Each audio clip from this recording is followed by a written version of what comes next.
Once again, we're going to begin with a few questions from the media. Max, your line is now live. Hi, Paul. How are you? So we've been talking a while ago with Sabah, and he said that he wants to beat you, that he thinks he's superior than you, and that record is not faced by your record of 59 fights. So what do you think about that?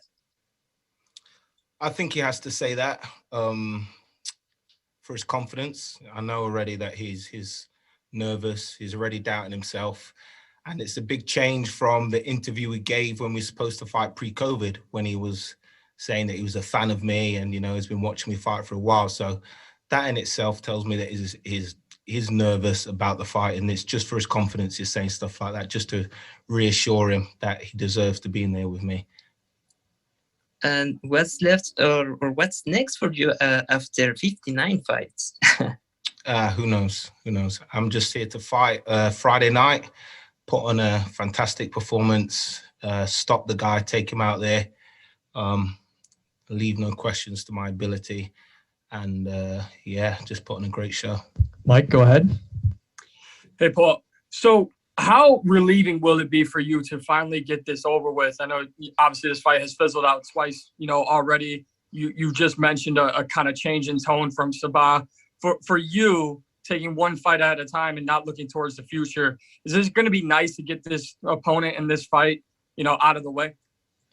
Just to fight, you know. I like to fight, and I'm just looking forward to fighting, regardless of who was in there with me on Friday night. Just so happens it's going to be Sabah.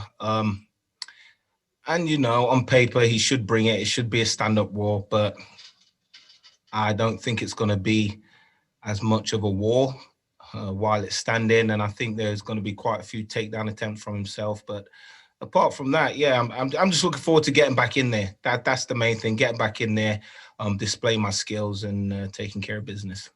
He did say that he was a little surprised when the rankings came out that you weren't even in the, you know, top 5. You know, finally getting back into competition and looking to display your skill set. Do you believe now that you're back in competition, there's a new rankings list out, that you'll show not only yourself but, you know, those making the rankings, that you belong inside that top 5 as well? You know, it's difficult because I think the rules of Bellator rankings, you have to have competed in the past 12 months. So with COVID, I haven't competed, so I can see why I'm not in there. The other thing is, my last fight at 170 pounds was against Eric Silva. You know, the fight against Said Awad was 175 pounds. This fight's 175 pounds. So I understand why I'm not there, but, you know, everybody knows I deserve to be in the top 10. Everybody knows, you know, I'm definitely top 3 in Bellator in the welterweight division. Just so happens, like I say, this fight's 175 pounds. Sam? Hi Paul, Sam Oakley from MMA UK here. A while ago on Instagram, you put a post out where you said, quote, that soon you will put the blade to rest.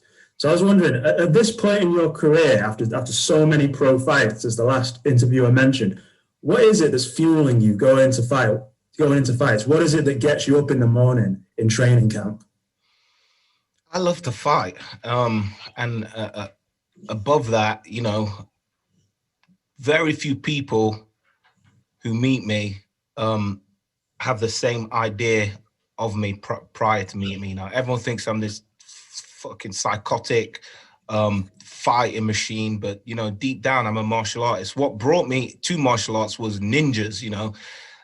That is what got me into martial arts. It wasn't the fact that I was some kind of street fighter or the... Well, let's just say that, you know, initially I wasn't some kind of street fighter. I just wanted to be a ninja. I wanted to disappear. I wanted to do the meditation things, you know, intertwine my fingers and fucking, you know, summon a dragon or some shit like that. So deep down, I'm a martial artist, and that's what keeps me going. I've said it, and it's a bit of a cheesy quote, but it's the endless search for perfection that drives me. I just want to be the best martial artist I can be, and you can see that with, you know, I've just recently been awarded my black belt. I'm still here in Brazilian Jiu-Jitsu. I'm still here, here at Bellator, still competing against these guys, and after so many fights and so many years in the game. So I just want to be the best I can be. Awesome. So one more from me. As you may be aware, it's recently been 10 years since your fight with one Nick Diaz, a fight that many have said had one of the greatest rounds in MMA history. The sport has changed and evolved so much since then. So how does it feel looking back on that fight 10 years later, looking back on that chapter of your career? It's not something I look back on often. You know, I get people tagging me in it and all of this, like the best round in history or whatever, but I lost the fight. You know, I'm in there to win. So initially I would share it because, you know, I was in there with Nick Diaz, who I regard as one of the best mixed martial arts fighters of my generation. But now I don't tend to share it. I lost the match. I didn't do what I was supposed to do in preparation for the fight. So it's just another fight. But the Masvidal victory I look back on because I whooped his ass. I got that victory, and now he's claiming to be the BMF, but we all know who the real BMF is, so that's that. Donna?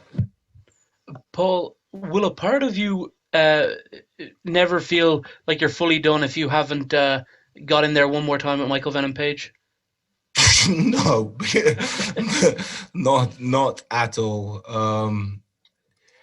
I disregard that guy a lot, and you've heard what I've said in previous interviews. I truly believe in my heart. You know, Marvin Hagler retired after the Sugar Ray Leonard fight because he knew in his heart he won the fight. And if you're at peace with that, regardless of what it says on paper, then you're at peace with it. I know I won that fight, so it is what it is. What do you think of his position in the rankings? A lot of people saying that based on quality of opponent, maybe he's a little bit high. You know, time will tell. He's an entertaining fighter against the level of opponents that he's looked good against. So only time will tell for him. He will either prove his doubters wrong, or, you know, he will prove the haters right. So I don't know if that makes sense, but you kind of get what I mean. Dylan, go ahead. Hey there, Paul. Appreciate you making some time today. No problem. Now, I was noticing with this Sabah Homasi fight here, it's been canceled a couple times here, and it seems like it's been on your radar for just, you know, well over a year now, around a year and a half. How does it feel to finally be just, you know, on the precipice of this fight finally coming to fruition? Yeah, it's good to, like I said, it's just good to get back in there and compete. You know, like I was supposed to fight him a few times, but everything happens for a reason. First time he got injured. Second time it was COVID. He might have even been in the lineup to fight against me in Italy, but he couldn't get out there. And it turns out that you know, I wasn't well after the weigh-ins there anyway, so the fight probably wouldn't have happened. So the timing's right. You know, the stars have aligned, so the fight's supposed to happen. The universe says so, and Friday we're going to fight. We'll take a couple more here. Damon? Hey, Paul, you mentioned something there. It kind of caught my ear when you were talking about Jorge Masvidal. You know, you have that win over him. You know, as a guy who has fought, you know, at the top of the division for so many years, what does a title mean to you now when you look at your career? When you think about all the iconic fights you've had, the iconic wins you've had, like, does that matter as much, if not maybe more, than a title at this point? When you think about, I mean, all the memorable things you've done in your career. It's a hard one, and I often think about that. But I would, you know, I came in the sport to be a champion, and most of the promotions I fought for, I've been a champion or I've been a contender. And, you know, it kind of sucks to always be a contender, and I would still love to be a champion. But like you say, I've been in memorable fights, and you know, if you can make up titles, you know, Masvidal and Nick Diaz made up the BMF title, and you know, Masvidal won and got paid a bunch of money, and I'm also in it for the money. So if I can make up a title, fight for my own title and get paid a bunch of cash, then I'll do that as well. But I'm just here to compete against the best and perfect myself as a fighter. Thanks, Paul. All right, last one here. Nate? Yes, sir. Congratulations on the BJJ black belt. Is that Thank you. something that we should be expecting to maybe see on display this weekend, or is it just part of the journey? It's part of the journey, and I would pursue, you know, my jiu-jitsu goals anyway. And the journey there isn't over by any means. But I think there's a possibility that you will see some of those improvements Hopefully not, because I know he's going to come for the takedowns. Hopefully I can stuff those takedowns and get away and keep the fight standing. But should I be on my back or should I be in top position? I think there will be notable improvements, and I have the confidence to do it now. I've always had the ability. I've only ever been submitted by Rory McDonald and Jake Shields, two of the best grapplers in MMA. So I think that side of it, my natural ability on the ground has been underrated, but there's definite improvements, and I have a whole lot of extra confidence on the ground. Yeah. All right. Thanks for the time, Paul. Good luck on Friday.